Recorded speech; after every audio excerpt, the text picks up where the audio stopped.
आज पिंधिली साड़ी और लाली लगाइलेनी तरुपवा सवारी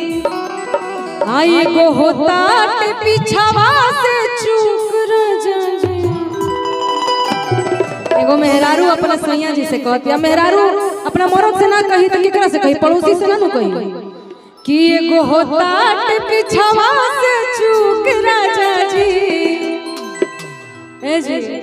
कि लगाई दी चोलिया के हुक राजा जी, लगाई दी चोलिया के हुक राजा जी, किसी अभी झार लेनी ढीली साड़ी लाल लगाई लेनी रूपवा सवारी एगो होता के पीछावा से चूक राजा जी, एगो होता के पीछावा से चूक राजा। हुक वाला नहीं है, नहीं आगे वाला नहीं। लगाई दी चोलिया के हुक राजा जी, लगाई दी चोलिया के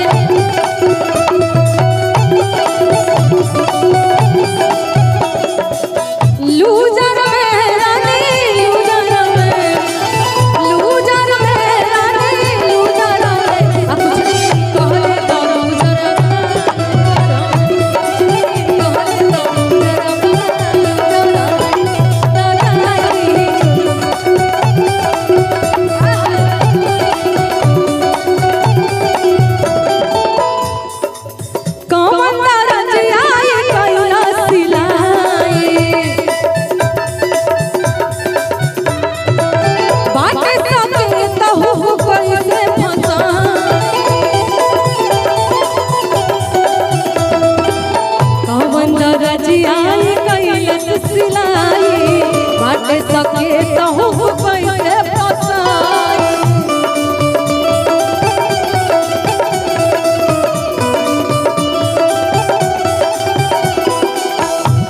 रउआ बुझिले नहीं हमर दुख और रउआ बुझिले नहीं हमर दुख राजा जी, कुछ मन पड़ता लगाई दी चोलिया के हुक राजा जी, लगाई दी चोलिया के हुक राजा जी।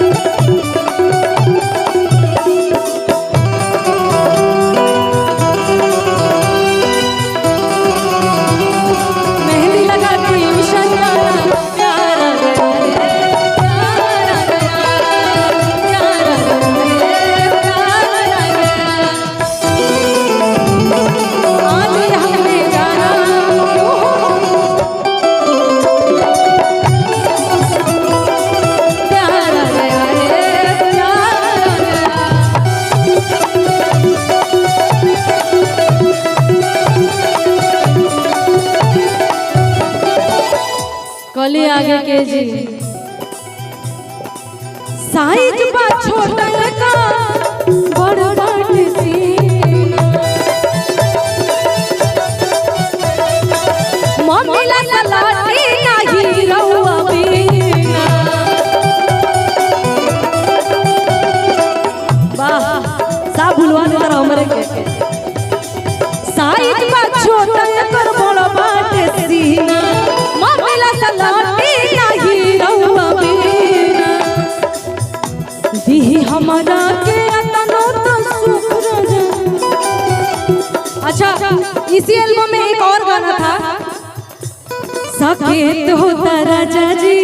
दोसर ले आनी, सकेत होता राजा जी दोसर ले आनी, जाई बाजार किने लाई ही घानी, रोज रोजे भूख न लगावे के पानी, जाई बाजार किने लाई ही घानी, रोज रोज भूख न लगावे के पानी,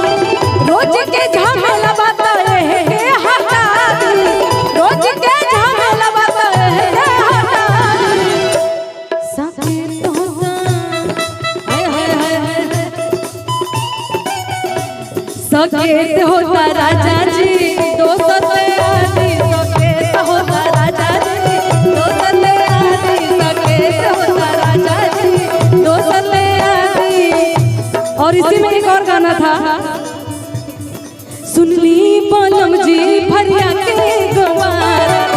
टूटल चरपाई पना काटे हमसे रात सुनली बनम जी भैया के गोवा टूटल चरपाई पना काटे चुभे सुइलियन साउ से बनाना चुभे सुइलियन साउ से बनाना कि सैया चुभुर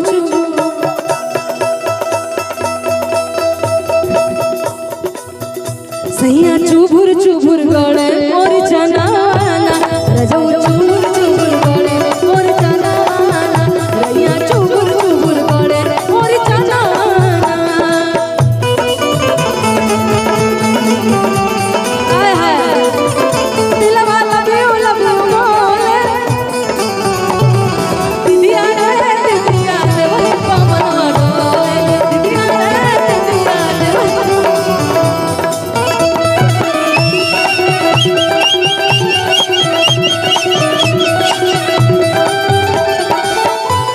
अच्छा लग रहा है ना भैया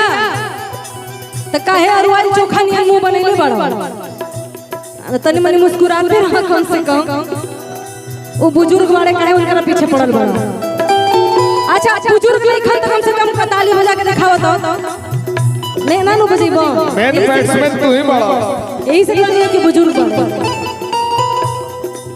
सुरहो सिंगार के हो सुरहो सिंगार के सजाई बहु कान बाकी छुए ना दे चिकन सामान बाकी छुए ना दे चिकन सामान बाकी छुए ना दे हाय हाय परना ले बका आँखियाँ मेरी रखी रे काकरा बिंदिया तोरे सोर हो गोलिया के चुमे कनमलिया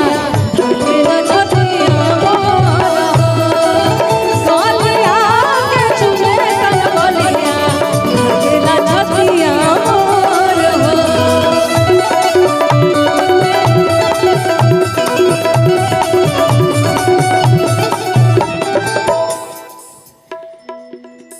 बस अगर फिर से एक बार बोलूंगी कि अगर कुछ फरमाइश होगा कोई गीत सुनना चाहते होंगे तो जरूर बता दीजिएगा पत्रकार महोदय भैया हमारे बचपन बताइएगा कलिया लास्ट में कहा कि सुता नाना तो के संग ही आंगना अरे सुता नाना तो के संग ही आंगना कि सैया चुभुर चुभुर गड़े पूरी चनावा आ तो हम लोग के कोनो गाना के फरमाइश नहीं खे कहिया करब खत्म भइला के बाद हम पहले गायक कैसे हैं जो पूछ पूछ के गाते हैं भक भक गंदा लड़का अश्लील गंदे गंदे गानों का फरमाइश नहीं करो अच्छे गाने का फरमाइश करो